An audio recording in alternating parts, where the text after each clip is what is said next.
Channel کو subscribe اور video کو لائک کرنا مت بھولیں۔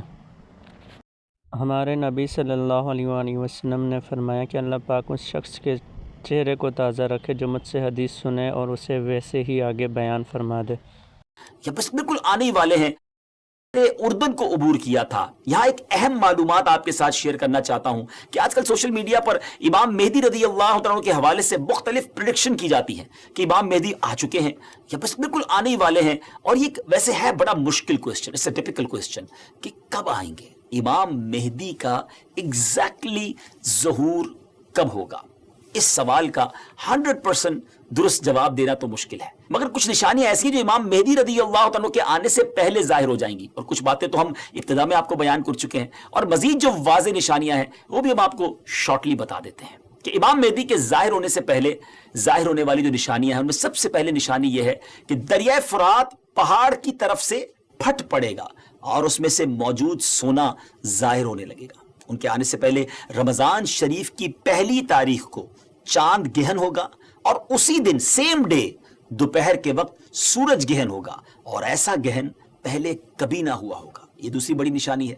اور 3 یا 7 راتیں مشرق یعنی ایسٹ کی طرف سے ایک بڑی آگ ظاہر ہوگی، اور بہت بڑے بڑے زلزلے ارتھ کویک بھی آئیں گے۔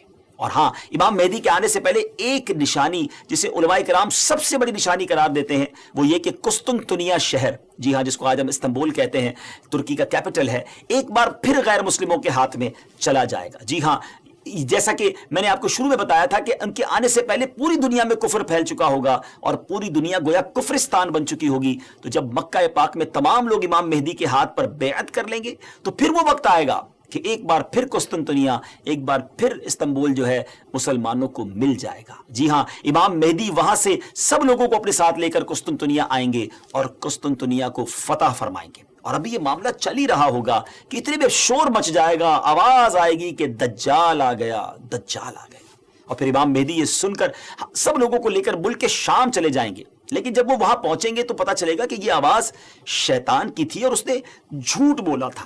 لیکن امام مہدی کے شام پہنچنے کے بعد واقعی پھر دجال نکل آئے گا، اور پھر امام مہدی اپنے لشکر کو لے کر وہیں محصور ہو جائیں گے، یعنی آپ ان لوگوں کے ساتھ اس ایریا میں ہی رہ جائیں گے، اور اتنے میں دجال پوری دنیا گھوم لے گا۔ پھر اس کے بعد آسمان سے حضرت عیسیٰ علیہ السلام سبحان اللہ جامع مسجد دمشق کے مشرقی مینارے پر آئیں گے۔ ہم حضرت عیسیٰ علیہ السلام کے بارے میں آپ کو ایک تفصیلی ایپیسوڈ میں بتائیں گے، اور انشاءاللہ مزید اس کے بارے میں آپ کو ڈیٹیل بتائیں گے۔ ہماری بات جاری ہے، لیکن اگر ابھی تک آپ نے دعوت اسلامی کے یوٹیوب چینل کو سبسکرائب نہیں کیا تو پلیز سبسکرائب بھی کر دیں، شیئر بھی کر دیں۔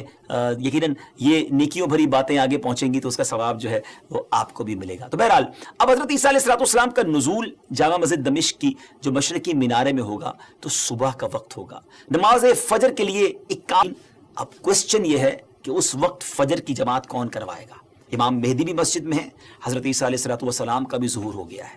حضرت جابر رضی اللہ عنہ کی حدیث سے سنیے، آپ کہتے ہیں کہ رسول اللہ صلی اللہ علیہ وسلم نے فرمایا کہ دین کے کمزور ہو جانے کی حالت میں دجال نکلے گا، اور دجال سے متعلق تفصیلات بیان کرنے کے بعد آپ علیہ السلام نے فرمایا اس کے بعد عیسیٰ بن مریم علیہ السلام آسمان سے اتریں گے اور صبح صادق سے پہلے اعلان کریں گے کہ اے مسلمانوں، تمہیں اس جھوٹے خبیث دجال سے مقابلہ کرنے میں کیا چیز پریشان کرتی ہے؟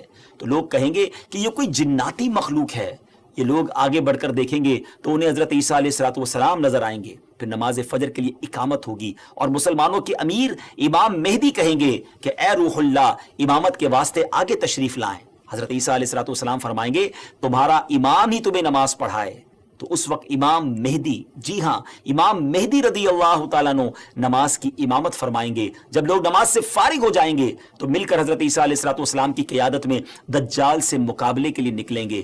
اب دجال کی حالت یہ ہوگی کہ وہ حضرت عیسیٰ علیہ السلام کی سانس کی خوشبو سے پگھلنا شروع ہو جائے گا، جیسے پانی میں نمک گھلتا ہے، اور حضرت عیسیٰ علیہ السلام کی سانس کی خوشبو اتنی دور تک پہنچے گی جہاں تک نظر جاتی ہوگی۔ وہ بھاگے گا اور حضرت عیسیٰ علیہ السلام اس کا پیچھا فرمائیں گے اور باب لد کے پاس اس کی پیٹھ میں نیزہ ماریں گے اور اس سے وہ جہنم واصل ہوگا۔